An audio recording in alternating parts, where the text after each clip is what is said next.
Hello दोस्तों, कैसे हैं आप लोग? ठीक हैं दोस्तों। इस वीडियो के अंदर हम डिस्कस करेंगे इंफॉर्मेशन एंड कम्युनिकेशन टेक्नोलॉजी का जो सब्जेक्ट है, उसके जो अहम अहम सवालात हैं जो इस साल पेपर में आ सकते हैं, मैं वो आपको बताने जा रहा हूं। इससे आपकी पेपर की भी तैयारी हो जाएगी और इंशाल्लाह इसी वीडियो से आपका सारा काम हो जाएगा। तो सबसे पहले तो देखते हैं यार, आईसीटी है क्या, इसका मतलब क्या है और इसके कंपोनेंट क्या हैं। देखें, आईसीटी इसका फुल फॉर्म है इंफॉर्मेशन एंड कम्युनिकेशन टेक्नोलॉजी। यानी वो टेक्नोलॉजी जिसके अंदर दो चीज़ें आती हैं, एक इंफॉर्मेशन एंड दूसरी कम्युनिकेशन। अब इसमें होता यह है कि जब हमारे पास कोई इंफॉर्मेशन होती है या हम किसी से कम्युनिकेट करना चाहते हैं, किसी से बात करना चाहते हैं, तो हम टेक्नोलॉजी का इस्तेमाल करते हैं। और वो टेक्नोलॉजी क्या होती है? वो जैसे कंप्यूटर होता है, मोबाइल फ़ोन होता है, इंटरनेट होता है। इंटरनेट पे हम फेसबुक के ज़रिए, व्हाट्सअप के ज़रिए, ज़ूम के ज़रिए लोगों से बातचीत कर रहे होते हैं। तो इसी को ही बोलते हैं इंफॉर्मेशन एंड कम्युनिकेशन टेक्नोलॉजी। अब इसमें वो सारी टेक्नोलॉजीज़ आ जाती हैं जो हमारे पास जो डिजिटल इंफॉर्मेशन है उसको ये प्रोसेस करती है, इसको ये क्रिएट करती है, स्टोर करती है और ट्रांसमिट करती है और रिट्रीव, यानी अगर आप उसको आपसे वो मिस हो गया, आप उसको दोबारा भी हासिल कर सकते हैं। ठीक है। अब इसमें कौन कौन से टूल्स हैं, जैसे पूरे का पूरे जितने भी कंप्यूटर के टूल्स हैं या जिनको हम कंप्यूटिंग टूल्स कहते हैं, जिसमें सर्वर है। जैसे आप मोबाइल पे इंटरनेट इस्तेमाल कर रहे हो तो वो भाई किसी सर्वर होगा, वहाँ से चीज़ें चल रही हैं, सॉफ्टवेयर होगा, कोई डिवाइसेस होंगी, कोई कोई मोबाइल होगा, कोई लैपटॉप होगा। या दूसरा ये टेलीकम्युनिकेशन के जो सिस्टम्स हैं जिसमें फ़ोन भी आ जाता है, रेडियो भी आ जाती है, इंटरनेट। ये सारी चीज़ें मिल के हम इनको बोलते हैं भाई ये आईसीटी है, यानी ये इंफॉर्मेशन एंड कम्युनिकेशन टेक्नोलॉजी है।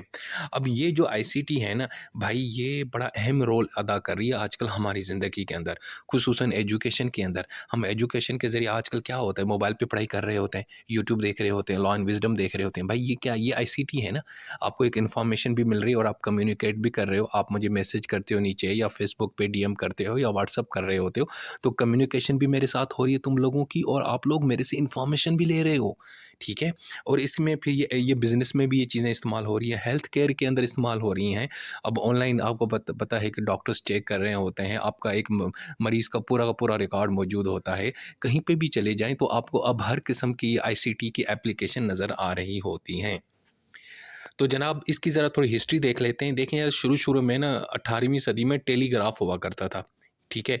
यानी कि आप उसको इस्तेमाल करके लोगों को कम्युनिकेट करते थे। फिर जनाब लैंडलाइन टेलीफ़ोन्स आ गए।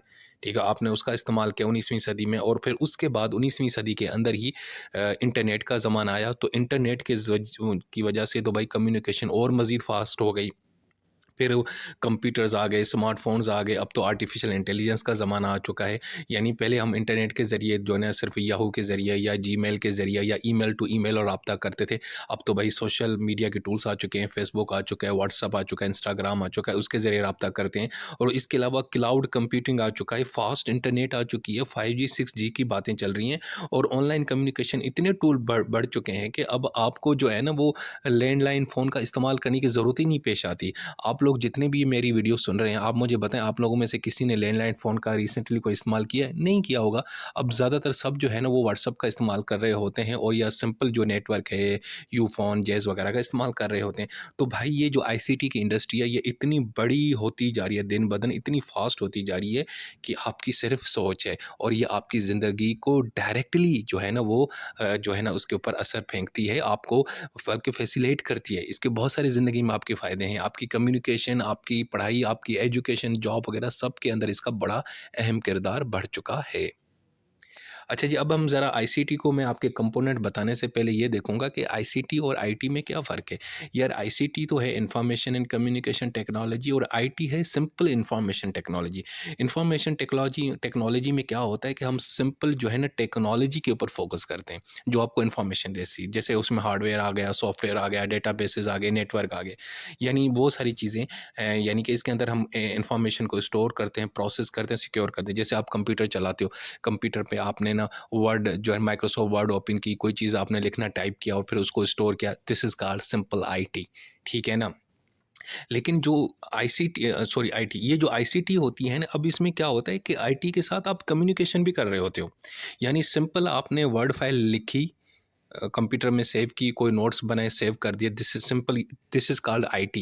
लेकिन जब आप इसी किसी को व्हाट्सएप पे भेजते हो, शेयर करते हो, तो उसको बोलते हैं दिस इज़ कॉल्ड आईसीटी। यानी आईटी के साथ जब कम्युनिकेशन हो जाती है तो वो बन जाता है आईसीटी। अब आईटी यानी इंफॉर्मेशन टेक्नोलॉजी का इस्तेमाल किया और साथ में कम्युनिकेशन जो सिस्टम है जैसे internet, mobile network, digital platforms, यानी वो ऐसे ऐसे जो है ना वो भाई सिस्टम्स जिसके ज़रिए आप एक चीज़ दूसरी जगह पे पहुंचा सकते हैं, तो उसको बोलते हैं कम्युनिकेशन करना। अब मोबाइल फ़ोन के ज़रिए कम्युनिकेशन हो सकती है, व्हाट्सएप के ज़रिए, फेसबुक के ज़रिए, इंस्टाग्राम के ज़रिए, यूट्यूब के ज़रिए, एक्स के ज़रिए, ट्विटर के ज़रिए, ये सारी जो चीज़ें हैं और उन सब के लिए हमारे पास इंटरनेट चाहिए। इंटरनेट का मकसद ही यही था ना कि भाई एक चीज़ एक जगह से दूसरी जगह जाए। पहले तो इंटरनेट नहीं हुआ करता था, तो हम सीडीज़ और डीवीडीज़ को आके वो लगाते थे और फ़िल्में देखते थे। अब तो भाईजान हम कहीं भी किसी भी जगह से कोई वीडियो मंगवा सकते हैं, ऑनलाइन मूवीज़ देख सकते हैं, ऑनलाइन सब कुछ कर सकते हैं और ऑनलाइन हम किसी दोस्त के साथ गुफ्तगू भी कर सकते हैं, वीडियो पे चिट-चैट भी कर सकते हैं। यानी अब ये कम्युनिकेशन हो चुकी है। तो जब आईटी का इस्तेमाल प्लस कम्युनिकेशन के साथ होता है तो उसको बोलते हैं आईसीटी। और आईटी क्या है, सिंपल टेक्नोलॉजी का इस्तेमाल करना, लेकिन उसमें किसी से आपका कोई राब्ता नहीं होता। आप होते हो और वो आपकी डिवाइस होती है, आप आपस में लगे रहते हो। कोई पेंटिंग की, कोई ग्राफिक्स बनाए, कोई सॉफ्टवेयर बनाए, कोई वर्ड फाइल का इस्तेमाल किया या कुछ भी, कोई सॉफ्टवेयर रन कर लिया, कोई सॉफ्टवेयर को मशीन के साथ कनेक्ट कर लिया, दैट्स इट। लेकिन आईसीटी में क्या होता है, आप कम्युनिकेशन करते हो उसके साथ। ठीक है जी। अच्छा जी, अब देखेंगे कंपोनेंट्स। भाई आईसीटी के जो अहम कंपोनेंट, सबसे पहले तो भाई इसके अंदर अब इंफॉर्मेशन एंड कम्युनिकेशन टेक्नोलॉजी की जब बात आती है तो सबसे पहले हार्डवेयर आता है। हार्डवेयर क्या होता है, जिसमें कंप्यूटर हो, हमारे पास इंटरनेट सर्वर्स हों, राउटर्स हों जो इंटरनेट को राउट कर रहे होते हैं, जहाँ से आपको इंटरनेट मिल रही होती है। इसके अलावा आपके पास सॉफ्टवेयर हो, आपके पास कंप्यूटर है लेकिन उसके अंदर सॉफ्टवेयर नहीं है, माइक्रोसॉफ्ट नहीं है, विंडोज़ नहीं है, वेब ब्राउज़र्स नहीं है, तो वो कंप्यूटर किसी काम का नहीं है हार्डवेयर। तो हार्डवेयर के साथ सॉफ्टवेयर और सॉफ्टवेयर के बाद फिर आपको नेटवर्क भी चाहिए। यार देखो, आपके पास एक कंप्यूटर है, ठीक है? उसके अंदर हार्डवेयर भी है, ठीक है? उसके अंदर सॉफ्टवेयर भी है, सब कुछ है। इंटरनेट नहीं है, नेटवर्क नहीं है, तो किसी काम का है नहीं ना। अब तो ये आप सोच भी नहीं सकते। लेकिन हम हमारे ज़माने में, हमारा बहुत अभी थोड़ा-सा पुराना ज़माना है, तो इंटरनेट नहीं भी होती तो हम काम चलाते थे। गेम्स वगैरह स्टोर की हुई थी, सेव की होती थी, उसी के साथ गेम खेल रहे होते, इंस्टॉल की होती थी।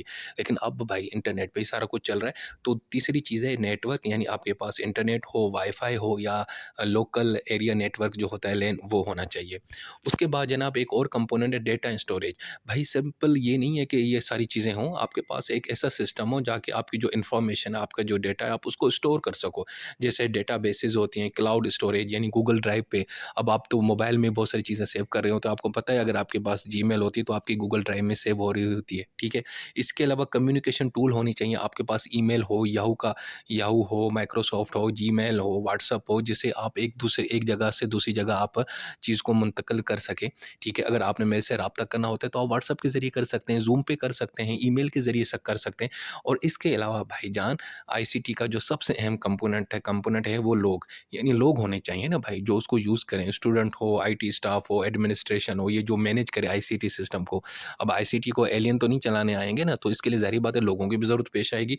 और साथ में आईसीटी को ने चलाने के लिए उसकी एक प्रॉपर पॉलिसीज़ या प्रोसीजर बनाया जाता है। पासवर्ड रखे जाते हैं, डेटा प्रोटेक्शन के रूल्स बनाए जाते हैं ताकि कम्युनिकेशन सही तरीके से हो, कोई गलत कम्युनिकेशन ना हो, कोई फेक बंदा आपके इस टूल को इस्तेमाल करके कोई आपको नुकसान ना पहुंचाए। ठीक है जी, आपके साथ कोई फ्रॉड ना हो जाए, तो इसके लिए रूल्स रेगुलेशन भी फॉलो किए जाते हैं। तो भाईजान ये हैं सारे आईसीटी के कंपोनेंट। अब हम इसका स्कोप एंड फ्यूचर देखते हैं। भाई सबसे पहले स्कोप, एजुकेशन के अंदर आप आईसीटी इस्तेमाल करते हैं, डिजिटल टेक्नोलॉजी का इस्तेमाल करते हैं। ई लर्निंग प्लेटफॉर्म्स हैं, गूगल क्लासरूम्स हैं, कोर्सरिया ये एक ऑनलाइन डिजिटल यूनिवर्सिटी है, आप इसका इस्तेमाल करते हैं। बिजनेस और इंडस्ट्री के अंदर ऑनलाइन बैंकिंग होती है, अब आप ऑनलाइन मोबाइल मोबाइल पे बैठ के पैसे ट्रांसफ़र कर सकते हैं, ई-कॉमर्स कर सकते हैं, ऑनलाइन कारोबार कर सकते हैं अमेज़न के ज़रिए। हेल्थ केयर के अंदर आप देखें ना, पेशेंट मैनेजमेंट सिस्टम होता है, जिस पे एक पेशेंट की पूरी इन्फॉर्मेशन होती है। वो कब पैदा हुआ, उसका ब्लड प्रेशर कितना है, उसकी हार्ट बीट क्या है, उसको पहले कौन-सी बीमारी थी, अब कौन-सी, अब कितना इलाज हो, अब कौन-सा इलाज होना है, सारा कुछ वीडियो के ज़रिए कंसल्टेशन होती है, डॉक्टर उसको उसका मुआयना कर सकता है, सारा कुछ। इसके अलावा जनाब कम्युनिकेशन के लिए भी आप आईसीटी का इस्तेमाल करते हैं। अगर आपने बातचीत करनी है, कोई मैसेजिंग करनी है, तो ईमेल कर सकते हैं, व्हाट्सएप कर सकते हैं, ज़ूम कर सकते हैं। इसके अलावा गवर्नमेंट के इदारे जितने हैं वो आईसीटी का इस्तेमाल करते हैं। अब गवर्नमेंट ने अगर टैक्स फाइलिंग का कोई सिस्टम बनाया तो ऑनलाइन सॉफ्टवेयर बनाया होता है, वेबसाइट्स वगैरह बनाई होती हैं, डिजिटल आईडी सिस्टम है जहाँ पे हमारी सारी इन्फॉर्मेशन होती है। हम सिंपल अपना एनआईसी जो है ना वो इन करते हैं तो सारी इन्फॉर्मेशन आ जाती है कि भाई मैंने कितना टैक्स पे किया, कितना नहीं किया। यानी कि ये सारी की सारी इन्फॉर्मेशन हमारी गवर्नमेंट के पास होती है और वो भी आईसीटी का इस्तेमाल करते हैं। अच्छा जी, अब कौन से इमर्जिंग ट्रेंड हैं आईसीटी की? भाई इसमें सबसे बड़ा जो है वो है एजेंटिक एआई। अब एजेंटिंग क्या है? एजेंटिक आई का मतलब है कि यार एआई जो है ना वो आपके एजेंट के तौर पे काम करती है। यानी आपको अब उसको इनपुट देने की ज़रूरत नहीं, वो खुद ब खुद काम करेगा। वो खुद ब खुद अंदाज़ा लगाएगा कि यार इसके लिए ये चीज़ बेहतर है, ये बेहतर नहीं है। तो कहने का मतलब अब एआई एज़ ए एजेंट के तौर पे यूज़ हो सकती है। वैसे अब हम क्या होता है जो चैट जीपीटी है या दूसरे टूल्स हैं एआई के उसमें हम इनपुट दे रहे होते हैं ना, यहाँ पे इनपुट देने की ज़रूरत नहीं है भाई। एजेंटिक एआई खुद ब खुद काम कर रहा होता है। तो ये एक नया ट्रेंड है, इमर्जिंग ट्रेंड है। इसके अलावा सॉवरेन क्लाउड, इसका मतलब है आपकी जो इन्फॉर्मेशन है वो आपके मुल्क के अंदर ही स्टोर होगी, किसी और सर्वर पे नहीं होगी। नहीं तो ज़्यादातर क्या होती है कि हमारी जो इन्फॉर्मेशन है ना, ये जो चीज़ें मेरे ईमेल पे हैं, मैसेजिंग्स पे हैं, व्हाट्सएप पे हैं, ये कंपनीज़ के इनके जो सर्वर्स हैं वो कहीं अमेरिका में हैं, कहीं यूके में हैं, कहीं कनाडा में हैं। तो अब ये आप अपने मुल्क के अंदर इन्फॉर्मेशन जो है ना वो सेव कर सकते हैं। इसके अलावा फिजिकल एआई अब चीज़ आ चुकी है, यानी कि रोबोट्स आ चुके हैं जो बिल्कुल एक इंसान की तरह काम करते हैं, ठीक है? और आप उनसे अपनी ज़िंदगी में, अपने मामलात में, अपने प्रोफेशनल लाइफ में उनसे हेल्प ले सकते हैं। इसके अलावा ग्रीन आईसीटी, अब यानी कि इस तरह की टेक्नोलॉजी आई है जिसके अंदर ज़्यादा से ज़्यादा कम एनर्जी का इस्तेमाल किया जाता है। अब वो उसने आईसीटी को मज़ीद जो है ना एनवायरमेंटली फ्रेंडली बनाया गया है, क्योंकि जो ये आईसीटी है ना इसका जितना इस्तेमाल होता है ना उससे एनवायरनमेंट पे बड़ा बुरा असर पड़ता है। क्योंकि ज़ाहिर बात है कंप्यूटर चाहिए, उसको प्रोसेस करने के लिए अच्छी खासी कूलिंग सिस्टम चाहिए, फिर वो उससे बड़ी हीट जनरेट होती है। आपके ये इतने बड़े-बड़े सिस्टम होते हैं, कंप्यूटर वगैरह इनके जो प्रोसेसर होते हैं, तो उससे ग्लोबल वार्मिंग का भी बड़ा यानी कि नुकसान होता है। तो अब ये इस तरह की टेक्नोलॉजी आ रही है। अच्छा जी, अब फ्यूचर ट्रेंड कौन से हैं उसमें भाई 6G इंटरनेट, यानी पहले 5G अब आजकल चल रही है तो 6G भाई, यानी इंटरनेट इतनी ज़बरदस्त हो जाएगी, आपकी सोच है यानी कोई ज़ीरो डिले होगा। और जब इतनी टेक्नोलॉजी बढ़ जाएगी तो इसका मतलब है भाई बातचीत कितना आसान होगा, कम्युनिकेशन कितनी आसान होगी। इसके अलावा जो एडवांस टेक्नोलॉजी जैसे होलोग्राम में क्या होता है, एक इमेज होता है जो 3D होता है। यानी अब आपको कंप्यूटर पे जो तस्वीर नज़र आती है वो तो 1D होती है ना, यानी एक डायमेंशन की। अब 3D ये है कि यानी आपके सामने एक इस तरह का इमेज बन जाएगा जिसको आप हर एंगल से देख सकते हैं, यानी 3D होता है, ठीक है? इसके अलावा स्ट्रॉन्ग डेटा सिक्योरिटी, अब नए-नए सिक्योरिटी सिस्टम आ रहे हैं जो आपके जो डेटा है उसको जो है ना वो महफूज़ करते हैं ताकि कोई साइबर अटैक ना हो। इसके अलावा स्मार्ट ग्लासेस का आप इस्तेमाल कर सकते हैं जैसे एआर, वीआर। एआर होता है ऑगमेंटेड जो है ना वो क्या कहते हैं ग्लासेस होते हैं, और वीआर होती है वर्चुअल रियलिटी, ठीक है? एआर जो है ना ऑगमेंटेड रियलिटी, इसमें यह है कि आपने ग्लासेस का इस्तेमाल करके आप किसी भी चीज़ के जो है ना वो एडवांस में देख सकते हैं कि अच्छा जी अगर मैं इस चीज़ को यहाँ पे प्लेस करूँगा तो किस तरह नज़र आएगी। और वर्चुअल ग्लासेस का इस्तेमाल करके आप अपनी उस वर्चुअल दुनिया के अंदर इंटर हो जाते हैं और आप अपने आप को ऐसे ही महसूस कर रहे होते हैं जैसे मैं उस दुनिया के अंदर घूम रहा हूँ, ठीक है? उससे नेविगेशन में और सीखने में आसानी होती है। इसके अलावा स्मॉल एआई मॉडल्स आ चुके हैं। अब आप जो है ना अब इस तरह के एआई मॉडल आना शुरू हो चुके हैं भाई जिसके लिए इंटरनेट की ज़रूरत ही नहीं होगी। वो फ़ोन पे काम कर रहे होंगे और वो ज़्यादा प्राइवेट भी होंगे और तेज़ भी होंगे। तो भाईजान ये आईसीटी के फ्यूचर ट्रेंड्स हैं, ठीक है? अच्छा जी, अब हम देखेंगे आईसीटी की एप्लीकेशन एजुकेशन में। भाई एक तो भाई ऑनलाइन लर्निंग, ऑनलाइन आप ज़ूम क्लासेस लेते हो, गूगल क्लासरूम्स हैं उसका इस्तेमाल करते हो। इसके अलावा डिजिटल लर्निंग रिसोर्सेज़ हैं, ठीक है ना? ई बुक्स हैं, इलेक्ट्रॉनिक बुक्स हैं, आप वो देखते हैं, वीडियोज़ हैं, प्रेजेंटेशन है, ऑनलाइन नोट्स आपको मिल जाते हैं। अब बहुत सारे ऑनलाइन डिजिटल सोर्सेज़ हैं जिसमें खान अकेडमी है, यूट्यूब के बहुत सारे एजुकेशनल वीडियोज़ हैं और उसमें एक है लर्न विज़डम, हाँ जी।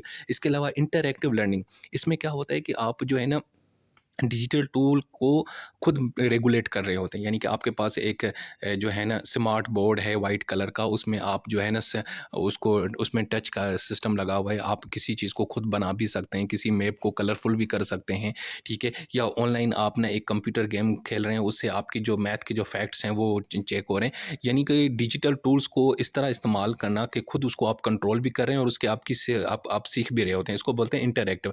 इसमें एनिमेशन आ जाती है, स्मार्ट बोर्ड्स आ जाते हैं, हैं, तो इससे आपकी जो लर्निंग का प्रोसीजर वो इंटरेस्टिंग हो जाता है और आप ईज़िली चीज़ों को समझ रहे होते हैं। इसके अलावा लर्निंग मैनेजमेंट सिस्टम दोस्तों ये एक सिस्टम होता है जो अक्सर जो है ना आपकी जितने भी असाइनमेंट्स होती हैं या लेसन्स होते हैं, उससे जो है ना बड़ी हेल्प होती है, ठीक है? और ये एक ऐसा सिस्टम होता है जिसके ऊपर आपके नोट्स पड़े होते हैं, असाइनमेंट्स होती हैं, स्टूडेंट्स की इन्फॉर्मेशन होती है, किसने क्या बोला, क्विज़ वगैरह सारा कुछ होता है।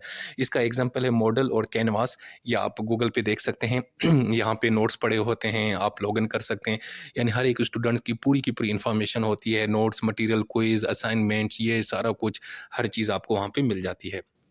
अच्छा जी, इसके अलावा कम्युनिकेशन में ये इस्तेमाल हो सकते हैं, ठीक है? एजुकेशन के अंदर एजुकेशन में व्हाट्सएप ग्रुप्स बने होते हैं, माइक्रोसॉफ्ट टीम्स होती हैं, उसके ज़रिए आप ऑनलाइन जो है ना लेक्चर दे रहे होते हैं। इसके अलावा अब इसमें जो सबसे अहम टूल है वो है लर्निंग मैनेजमेंट सिस्टम, एलएमएस। अब ये एक सॉफ्टवेयर एप्लीकेशन होती है या एक वेब बेस्ड टेक्नोलॉजी है। इसके अंदर क्या होता है कि आपका जो भी आप चीज़ों को बच्चों को सिखा रहे हैं या नोट्स पढ़ा रहे हैं ना, उसका एक प्लान बनाते हैं, उसको इम्प्लीमेंट करते हैं और उसको एक उसका एक प्रोसेस बनाते हैं। यानी कि ये एक ऐसी चीज़ होती है कि बच्चे को अगर नोट्स चाहिए तो उस वेबसाइट पे चला जाए, वहाँ पे उसको नोट्स भी मिल जाएँगे, वहाँ पे जो है ना असाइनमेंट्स भी मिल जाएँगे, उसको अपनी अपनी हिस्ट्री का भी पता चलेगा, उसको ये भी पता चलेगा कौन-सा सब्जेक्ट, कौन-सा टीचर पढ़ाता है, सारा कुछ मिल जाता है। तो इसको बोलते हैं लर्निंग मैनेजमेंट सिस्टम।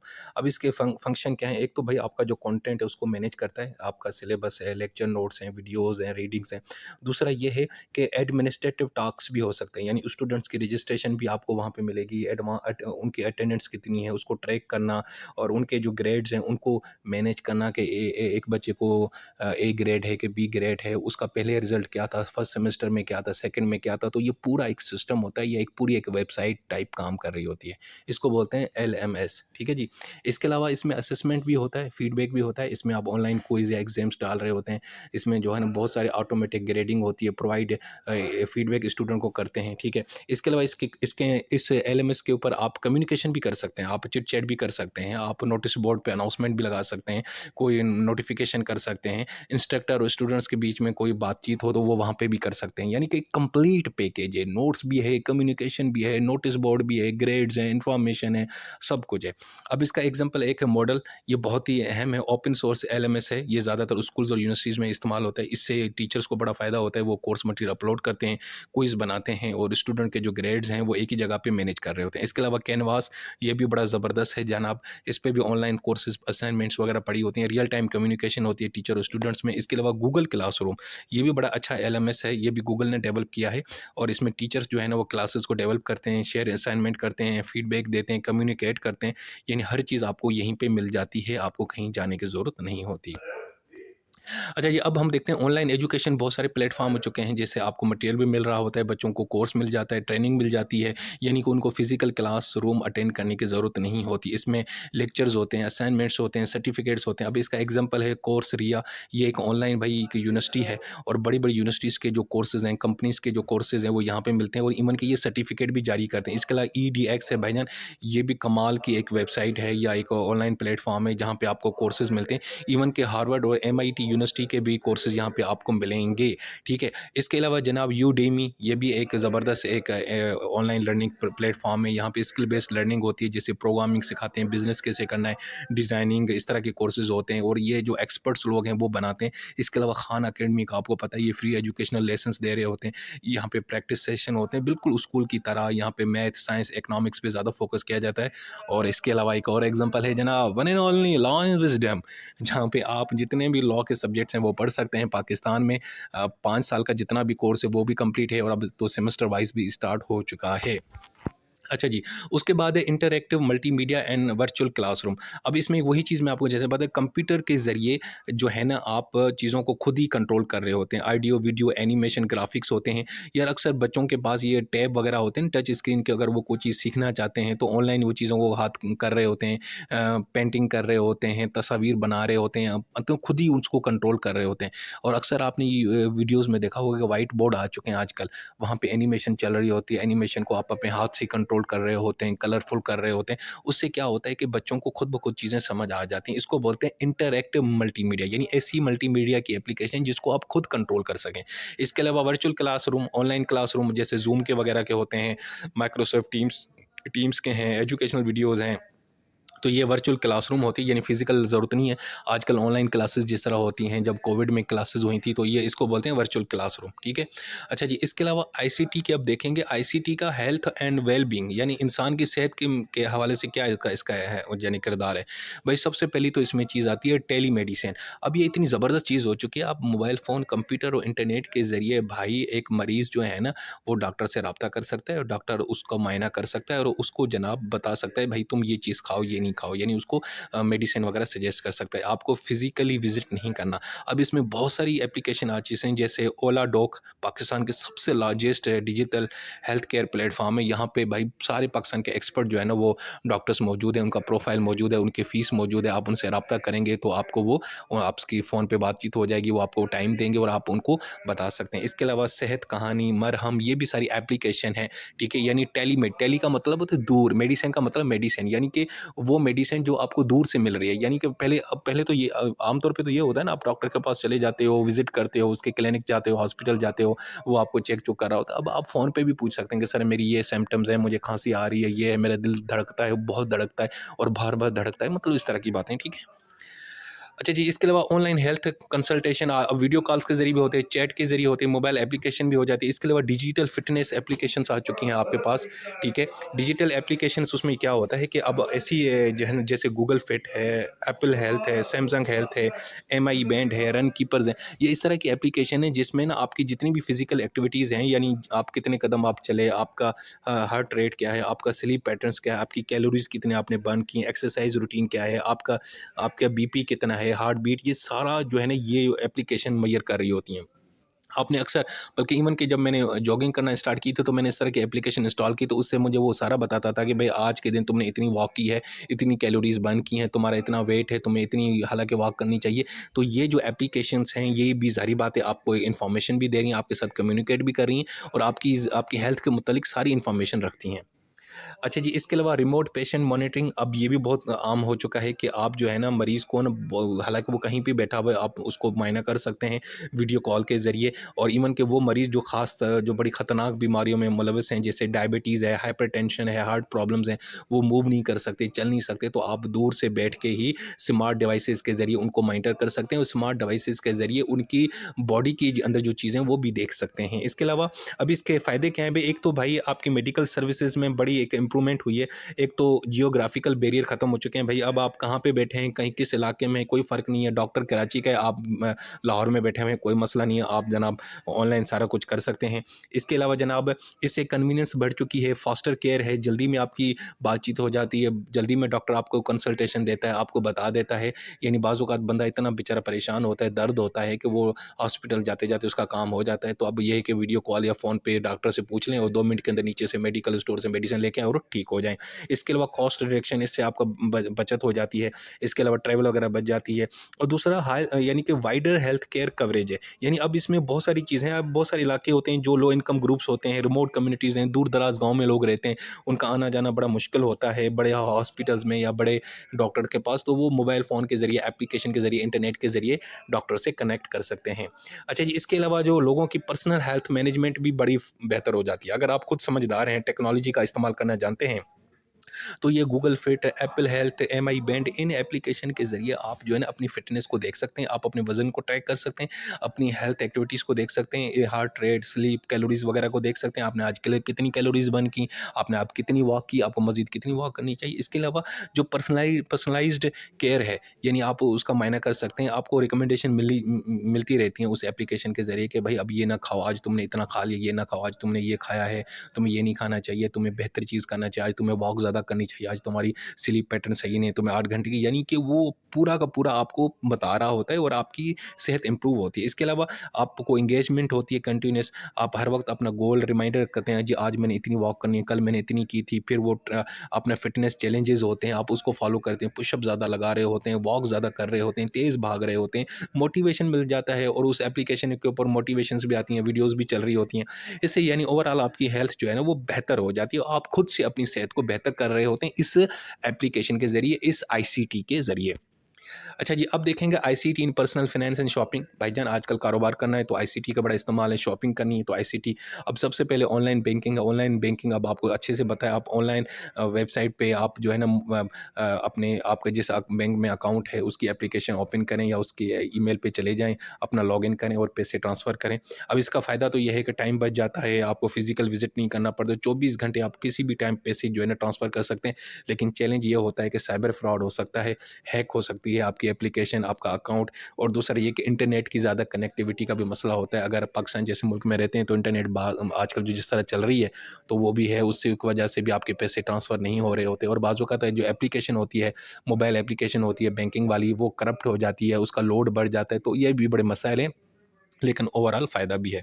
इसके अलावा इसमें डिजिटल पेमेंट, अब आप डिजिटल पेमेंट कर सकते हैं, जैसे मोबाइल वॉलेट्स हैं, जिसमें आजकल हमारे पास जैज़ है, ईज़ी पैसा है, क्रेडिट कार्ड्स हैं, ऑनलाइन गेटवेज़ हैं। इससे आप जल्दी जो है ना पैसे ट्रांसफ़र कर सकते हैं, आपको कैश कैरी करने की कोई ज़रूरत नहीं है। लेकिन इसका चैलेंज भी है, security risk, technical issues, unauthorised transaction, यानी बगैर पूछे आपके अकाउंट से पैसे निकल जाएँ तो फिर आप लोग क्या करोगे? आपको तो पता ही नहीं चलेगा, अगर आपका सिस्टम जो है ना प्रॉपर्ली जो है ना वो प्रोटेक्ट नहीं है, उसके ऊपर साइबर अटैक हो रहे हैं। इसके अलावा ई-कॉमर्स है, अब आप ऑनलाइन शॉपिंग कर सकते हैं। ऑनलाइन आप चीज़ें मंगवा रहे होते हैं दराज से, ये वगैरह से, अली बाबा से, और उससे ये बेहतर होता है कि आपको मुख्तलिफ चॉइसेस मिल जाती हैं, आपको जाने की ज़रूरत नहीं पड़ती। लेकिन फ़ायदा नुकसान ये है कि भाई वो क्वालिटी जो चीज़ जिस तरह देख रही होती है वो उस तरह नहीं होती। आपको पता है वो ऑनलाइन तो बड़ी अच्छी नज़र आ रही होती है, अच्छी सी तस्वीरें होती हैं, ग्राफिक्स लगाए होते हैं उन्होंने, तो वो ना फ़िल्टर शिल्टर लगा के वो चीज़ बड़ी अच्छी नज़र आ रही थी। शर्ट वगैरह जब मंगवाते हैं तो वो 2 नंबर निकलती है, फैब्रिक अच्छा नहीं होता, क्वालिटी अच्छी नहीं होती, स्टिचिंग अच्छी नहीं होती, तो ये बड़े इसके ज़रा थोड़े नुकसान हैं।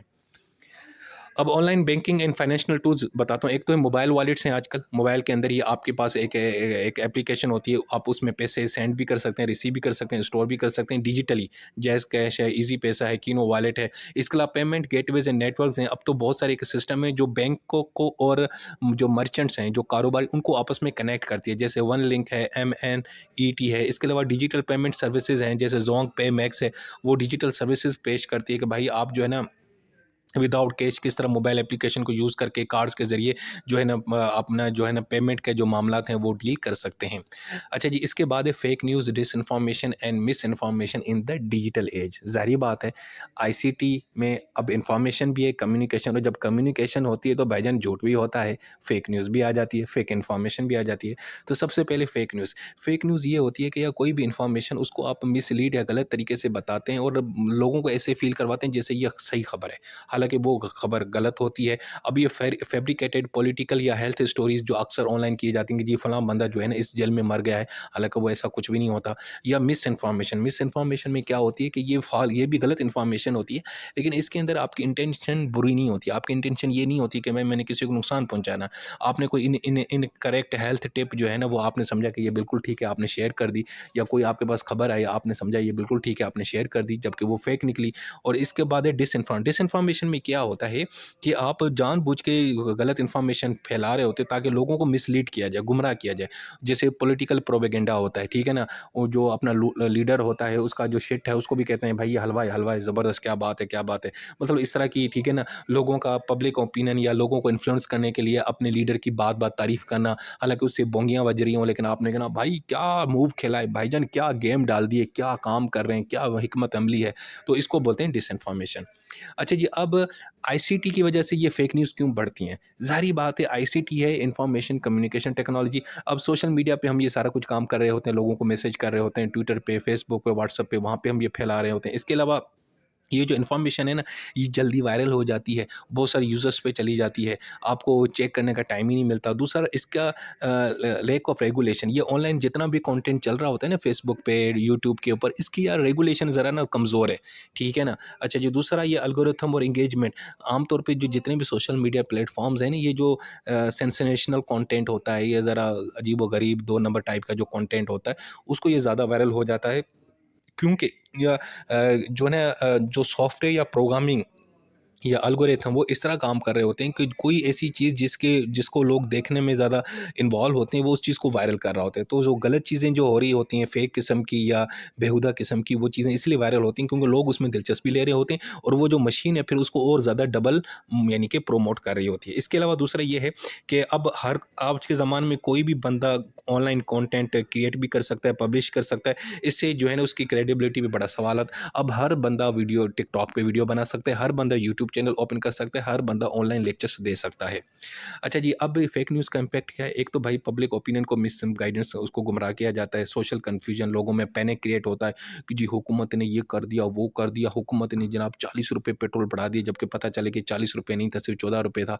अब इस तरह की इन्फॉर्मेशन में लोग पैनिक हो जाते हैं। दूसरा ये है कि रेपुटेशन डैमेज हो जाती है। आप किसी के बारे में कुछ कहते हैं कि यार ये बंदा ये है, इस बंदे का फलां बंदे के साथ अफेयर था, ये था, वो था। कोई भी फेक इन्फॉर्मेशन किसी भी पर्सनैलिटी के बारे में लगा दें तो वो बेचारा बदनाम होगा। किसी की एआई गंदी तस्वीर बना दी, वीडियो बना दी, और उसकी रेपुटेशन की धज्जियाँ उड़ जाती हैं। ठीक है?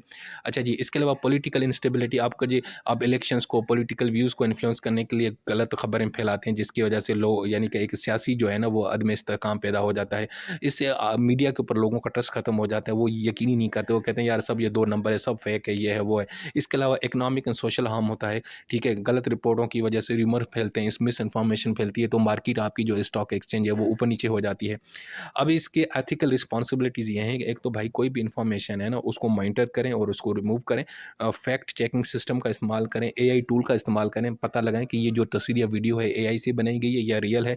इसके अलावा वेरीफाइड और रिलायबल इंफॉर्मेशन ही शेयर किया करें। एल्गोरिथम का जो उसका प्रमोशन है मिसलीडिंग कंटेंट का, उसको ज़रा रिड्यूस करें। दूसरा, ट्रांसपेरेंसी लें अपने कंटेंट के अंदर। ठीक है? जो पॉलिसीज़ होती हैं जो कंटेंट को मॉनिटर करने के लिए बनाई जाती हैं, उनको आप फॉलो करें। अब एथिकल रिस्पॉन्सिबिलिटी ऑफ यूज़र्स क्या क्या है? एक तो भाई यूज़र जो है ना कोई भी इन्फॉर्मेशन उसको मिले ना तो वो वेरीफाई करे शेयर करने से पहले।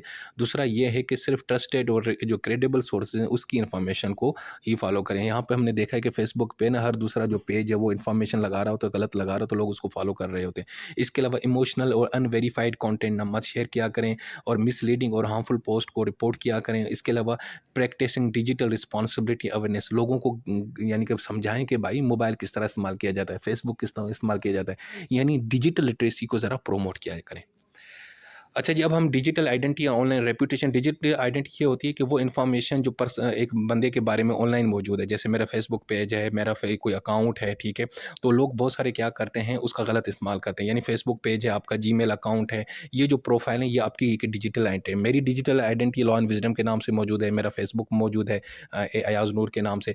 उसके अलावा ऑनलाइन रेपुटेशन क्या होती है कि बाज़ औक़ात जो आपकी डिजिटल आइडेंटिटी होती है और आपका ऑनलाइन बिहेवियर होता है। अब होता ये है कि आपकी आपकी पोस्ट, आपकी कमेंट्स, आपका इंटरैक्शन जो इंटरनेट पे चल रहा है, आप लोगों से जो बातचीत कर रहे हैं, उसकी आपकी ऑनलाइन रेपुटेशन बन जाती है। जैसे मेरी ऑनलाइन रेपुटेशन यही बनी हुई है कि भाई मैं लॉ एंड विज़डम चलाता हूँ, बच्चों को मदद करता हूँ पेपरों में, तो ऑनलाइन इस तरह की रेपुटेशन बन जाती है। अगर आप फैमिली व्लॉगिंग करते हैं, घटिया चीज़ें अपलोड कर रहे होते हैं, उसकी आपकी एक ऑनलाइन रेपुटेशन बन जाती है। अच्छा जी, उसके बाद है नेटिकेट्स एंड रेस्पेक्टफुल कम्युनिकेशन। या नेटिकेट क्या होता है? ये होता है प्रॉपर बिहेवियर। जैसे एटिकेट्स होता है ना, इसी तरह होता है नेटिकेट। नेटिकेट यानी इंटरनेट के ऊपर जो आपके किस तरह बिहेवियर है, आप कम्युनिकेशन किस तरह करते हैं, फेसबुक को किस इस्तेमाल करते हैं, गलत चीज़ें तो फैलाते नहीं हैं, गालियाँ तो नहीं देते, यानी कि टेक्नोलॉजी का सही इस्तेमाल कर रहे हैं, आप अच्छी मेहनत से इस्तेमाल कर रहे हैं, आप वर्डिंग अच्छी इस्तेमाल करते हैं, तो इसको बोलते हैं नेटिकेट। और रेस्पेक्टफुल कम्युनिकेशन ये होती है कि आप ऑनलाइन अच्छे तरीके से बात करते हैं, ऑफेंसिव लैंग्वेज का यूज़ नहीं कर सकते, दूसरों की फीलिंग्स का ख्याल कर सकते हैं, यानी ये ट्रोल नहीं कर रहे होते, बुली नहीं कर रहे होते। अब साइबर बुलिंग और ऑनलाइन हरासमेंट क्या होती है? साइबर बुलिंग ये होती है कि डिजिटल प्लेटफॉर्म, यानी जितनी भी प्लेटफॉर्म है, फेसबुक, सोशल, जूम वगैरह और या इंस्टाग्राम है, इनका इस्तेमाल करके किसी को हरास करना, किसी को धमकी देना, किसी को शर्मिंदा करना, उसको फॉलो करना, उसको गंदे मैसेजेस करना, उसको धमकियाँ देना, उसके बारे में फेक पोस्ट लगाना, उसके बारे में रूमर्स फैलाना। और ऑनलाइन हरासमेंट होती है कि एक जो है ना एक बंदे को इंटरनेट के ज़रिए स्टॉक करना, धमकियाँ देना, उसको उसको हेट मैसेजेस भेजना कि भाई तुम्हें मार दूँगा, ये कर दूँगा, इसको बोलते हैं ऑनलाइन हरासमेंट। तो ये सारी चीज़ें जो है ना आपकी मेंटल हेल्थ को अफेक्ट करती हैं, आपकी रेपुटेशन को और आपकी सेफ्टी को खतरे में डालती हैं। अच्छा जी, अब एथिकल कंसिडरेशन क्या है? यानी अगर आपने इंफॉर्मेशन एंड कम्युनिकेशन टेक्नोलॉजी का इस्तेमाल करना है, मोबाइल फ़ोन का, कंप्यूटर का, ऑनलाइन का, किस तरह करना है? सबसे पहले प्राइवेसी एंड डेटा प्रोटेक्शन। ठीक है? यूज़र ऑर्गेनाइजेशन जो है ना उनको पर्सनल इन्फॉर्मेशन जो है ना उसका ख्याल रखना चाहिए, उसको प्रोटेक्ट करना चाहिए, नंबर 1। और दूसरा ये कि अपना जो बैंक अकाउंट है, मेडिकल रिकॉर्ड्स वगैरह हैं, उसको सिक्योर रखा करें, अच्छा मोबाइल यूज़ किया करें, अच्छी एप्लीकेशन का इस्तेमाल करें, एंटीवायरस एप्लीकेशन यूज़ करें। इसके अलावा intellectual property rights and cyber copyright issues का देखें। ये बहुत अहम है कि आप किसी और के डिजिटल कंटेंट की ओनरशिप को रिस्पेक्ट दें। किसी ने सॉफ्टवेयर बनाया है तो वो उसी का है, उसके नाम से आप मत बेचें। किसी ने तस्वीर बनाई है, किसी ने वीडियोज़ बनाए हैं, किसी ने डॉक्यूमेंट्स बनाए तो आप भी यूज़ करें। यानी कि आप उसको देख सकते हैं, लेकिन आप उसको चुरा के डाउनलोड करके फिर अपने नाम से अपलोड करें। यानी मेरी कोई वीडियो है वो आप जो है ना यहाँ से डाउनलोड करके अपने यूट्यूब के ऊपर लगा दें, तो ये कॉपीराइट और इंटेलेक्चुअल प्रॉपर्टी की खिलाफ वर्जी है। अच्छा जी, इसके अलावा प्लेजरिज्म यानी किसी की लिखा हुआ एज़ इट कॉपी ना करें, किसी की इन्फॉर्मेशन को अनऑथराइज़्ड तरीके से इस्तेमाल ना करें। अगर आपने इस्तेमाल करना भी है तो इजाज़त लें या उसको कोट करें या उसका रेफ़रेंस दें, जिस तरह असाइनमेंट में किया जाता है। हम क्या कर रहे थे किसी और का, अब कल परसों मैंने मेरे एक दोस्त ने कॉलम लिखा फ़ेसबुक पे, एक दूसरे दोस्त ने उसको कॉपी किया और नीचे अपना नाम लिख दिया पागल ने। यानी हालाँकि उसको उसका नाम लिखना चाहिए था कि भई ये मेरा कॉलम नहीं है किसी और का है, लिखने में क्या होता है? तो ये क्या होता है, ये अनऑथराइज़्ड यूज़ है इन्फॉर्मेशन का। कंटेंट एक्यूरेसी, इंटीग्रिटी, कंटेंट जो भी आप यूज़ करें उसको देखें कि भाई वो ट्रू है, सच्चा है, रिलायबल है। ऐसे मिस इन्फॉर्मेशन, फेक न्यूज़ को मत फैलाएँ, ठीक है? वेरीफ़ाई करने की कोशिश क्या करें। डिजिटल सिक्योरिटी एंड सेफ्टी, अपनी जो भी आपके ये जो सिस्टम है, मोबाइल फ़ोन है, इंटरनेट है और या ये लैपटॉप है, उसके अंदर वायरस एंटीवायरसेस लगाएँ, हैकिंग और साइबर थ्रेट से उसको बचाएँ, ठीक है? अपने स्ट्रॉन्ग पासवर्ड लगाया करें, इस पासवर्ड अपना स्ट्रॉन्ग लगाया करें, ये ना लगाया करें 1 2 3 4 5 किसी भी अपने ईमेल के ऊपर या फेसबुक अकाउंट पे, ये 2 मिनट में पकड़ा जाता है, तो इसको ज़रा सिक्योर करें। इसके अलावा ऑनलाइन अच्छे तरीके से बिहेव करें, लोगों से पोलाइट तरीके से बात करें, मैसेज किया करें अच्छे से। अगर कोई कोई आपकी हेल्प करता है तो अच्छे से उसको रिप्लाई किया करें। ये अंगूठे वाले इमोजीज टाइप ना दिया करें, ज़रा मैच्योर बिहेव किया करें, ठीक है? अच्छा जी, अब ये हम देखेंगे कि आईसीटी के जो बेसिक कौन से टूल्स हैं जो यूज़ होते हैं। सबसे पहले सर्च इंजन कौन से यूज़ होते हैं, वर्ल्ड वाइड वेब, जैसे गूगल है, बिंग है, आप यूज़ करते हैं। कोई आपको चीज़ चाहिए होती है, आपने नोट्स देखने हैं, कोई चीज़ सर्च कर रहे होते हैं, कोई इन्फॉर्मेशन चाहिए होती है, तो आप ये जो है ना सर्च इंजन का इस्तेमाल करते हैं। अब ये जो सर्च इंजन्स हैं ना, ये एक स्पेशल किस्म का प्रोग्राम यूज़ करते हैं जिसको बोलते हैं वेब क्रॉलर्स। अब ये क्या होता है, ये स्कैन करते हैं, वेबसाइट को इंडेक्स करते हैं और जो सबसे ज़्यादा अच्छी वेबसाइट होती है जिसकी सबसे ज़्यादा मार्केटिंग होती है या एसईओ होती है, वो नंबर 1 पे आ जाती है, ठीक है? मिसाल के तौर पर मैं देख रहा हूँ कि भाई पाकिस्तान में ऑनलाइन जो है ना किताबें कहाँ पे बिकती हैं, तो सबसे पहले वही वेबसाइट आती है, गूगल मुझे दिखाता है जो सबसे ज़्यादा विज़िट की जाती है, ठीक है? तो वो उसको स्कैन करके और उसको इंडेक्स बनाता है, नंबर 1 वेबसाइट ये, नंबर 2, नंबर 3, इस तरह फिर बाद में 100 चीज़ें। तो गूगल, बिंग, याहू ये सर्च इंजन है, हम इनको इस्तेमाल करते हैं किसी चीज़ को सर्च करने के लिए, ढूँढने के लिए इंटरनेट पे।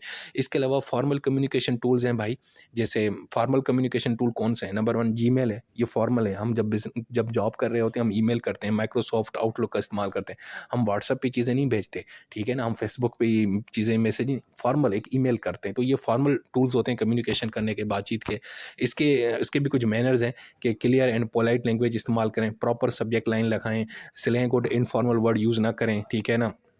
स्पेलिंग बेहतर हो, ग्रामर का अच्छा सही आपका सही हो और पोलाइटली आप रिस्पॉन्ड करें, टाइम पे रिस्पॉन्ड करें। अननेसेसरी इन्फॉर्मेशन आपने नहीं शेयर करनी, कोई ऑफेंसिव कंटेंट शेयर नहीं करना ईमेल के अंदर, ठीक है? इसके अलावा गूगल वर्क स्पेस, ये बड़ी अहम चीज़ है कि गूगल के पास एक ऐसे टूल्स हैं, कलेक्शन है बल्कि जिसके ज़रिए आप ना बहुत सारा कंटेंट क्रिएट भी कर सकते हैं, खुसूसन डॉक्यूमेंट क्रिएट कर सकते हैं, उनको एडिट कर सकते हैं, शेयर कर सकते हैं और ये आपको एजुकेशन, बिज़नेस और टीम वर्क में काम देते हैं। जैसे गूगल डॉक्स हैं, ये डॉक्यूमेंट अगर आपने कोई क्रिएट करना है तो गूगल डॉक्स को ओपन करें, क्लिक करें तो ओपन हो जाएगा, उस पे कुछ लिखें, सेव करें। इसके बाद गूगल शीट्स हैं, ये शीट्स ये होती है कि अगर आपने कोई अपना कोई फार्मूलाज़ हैं, आपके चार्ट्स हैं, आपके टेबल्स हैं, आपने इस तरह की चीज़ें बनानी तो गूगल शीट का इस्तेमाल करें। गूगल स्लाइड्स हैं, आपने कोई प्रेजेंटेशन बनानी तो गूगल स्लाइड्स का इस्तेमाल करें, जिस तरह मैंने ये प्रेजेंटेशन बनाई है पावर पॉइंट के ऊपर, आप गूगल स्लाइड्स पे बना सकते हैं, ठीक है? अच्छा जी, इसके अलावा क्लाउड स्टोरेज टूल्स हैं। ये क्लाउड जो है ना ऐसे स्टोरेज टूल्स हैं जहाँ पे आप अपनी इन्फॉर्मेशन को स्टोर कर सकते हैं, एक्सेस कर सकते हैं, ठीक है? यानी कि आप इसको जो है ना अपने कंप्यूटर पे जगह किसी और मोबाइल डिवाइस वगैरह पे या किसी और सर्वर पे सेव कर सकते हैं। जैसे ड्रॉप बॉक्स है, ये क्लाउड स्टोरेज सर्विस है जिस पे आप अपनी फाइल्स को स्टोर कर सकते हैं, शेयर कर सकते हैं और इसमें ये हो कि आपको इजाज़त भी जाती है कि आप अपनी इन्फॉर्मेशन को जो है ना एक्सेस भी कर सकते हैं, ठीक है? किसी के साथ शेयर भी कर सकते हैं। इसके अलावा गूगल ड्राइव है दोस्त, यहाँ पे भी आप कोई भी अपनी फाइल्स वगैरह ऑनलाइन स्टोर कर सकते हैं, ठीक है? डॉक्यूमेंट्स हैं, शीट्स हैं, स्लाइड्स हैं। इसके अलावा माइक्रोसॉफ्ट वन ड्राइव, ये भी एक स्टोरेज टूल है, यहाँ पे भी आप अपनी बहुत सारी चीज़ें शेयर कर सेव कर सकते हैं, ठीक है? डॉक्यूमेंट सेव कर सकते हैं, एक्सेल फाइल सेव कर सकते हैं, यह सारा कुछ। इसके अलावा नोट टेकिंग टूल्स हैं जहाँ पे आप नोट कर सकते हैं कोई चीज़, जैसे एवर नोट है, ये डिजिटल नोट टेकिंग एप्लीकेशन है। आप कुछ भी लिख सकते हैं वेब पेजेस का, या सेव कर सकते इमेजेस, ऑडियो वगैरह सारा कुछ कर सकते हैं। लेक्चर नोट कर सकते हैं, रिमाइंडर दे सकते हैं, रिसर्च मटेरियल लिख सकते हैं। माइक्रोसॉफ्ट वन नोट ये भी एक एप्लीकेशन इसी तरीके से, उसी का भी यही काम है जो मैंने जिसका भी बारे में बताया, कि अपने क्लास नोट्स जो है ना वो नोट कर लें, प्लान बनाएं कि अच्छा जी हम पहले ये सब्जेक्ट पढ़ेंगे, फिर ये जो हम पॉइंटर्स वगैरह बनाते हैं, ये अपना पूरा जो है ना वो आप यहाँ पे आइडियाज़ वगैरह ऑर्गेनाइज कर सकते हैं। इसके अलावा वीडियो कॉन्फ्रेंस टूल हैं भाई, वीडियो के ज़रिए बातचीत करनी है, लेक्चर देना है, मीटिंग करनी है, तो गूगल मीट का इस्तेमाल कर सकते हैं, माइक्रोसॉफ्ट टीम्स का इस्तेमाल करते हैं, और जूम का इस्तेमाल कर सकते हैं। जैसे हम जूम पे लेक्चर ले रहे होते हैं, ठीक है, तो ये भी एप्लीकेशन है कॉन्फ्रेंसिंग टूल के लिए। इसके अलावा सोशल मीडिया एप्लीकेशन है, पूरी दुनिया से रब्ता करना है तो फेसबुक का इस्तेमाल कर सकते हैं, इंस्टाग्राम का इस्तेमाल करते हैं, लिंक्डइन का इस्तेमाल कर सकते हैं। सो दोस्तों ये थी हमारी वीडियो। इस वीडियो के अंदर भाई मैंने आईसीटी का पूरा सिलेबस जो है ना वो कवर कर लिया खैर से, और जितने भी अहम सवालात हैं, बल्कि 99 सवालात मैंने कवर कर लिए हैं। और इंशाल्लाह बस आप इस वीडियो को देखिएगा अच्छे से एक दफ़ा, और इन चीज़ों को याद कीजिएगा, इनकी आउटलाइन बनाइएगा, हेडिंग और सब हेडिंग याद कीजिएगा, तो खैर से भाईजान आपका ये सब्जेक्ट हो जाएगा। ठीक है, अपना बहुत सारा ख्याल रखें। टेक केयर, अल्लाह हाफिज़।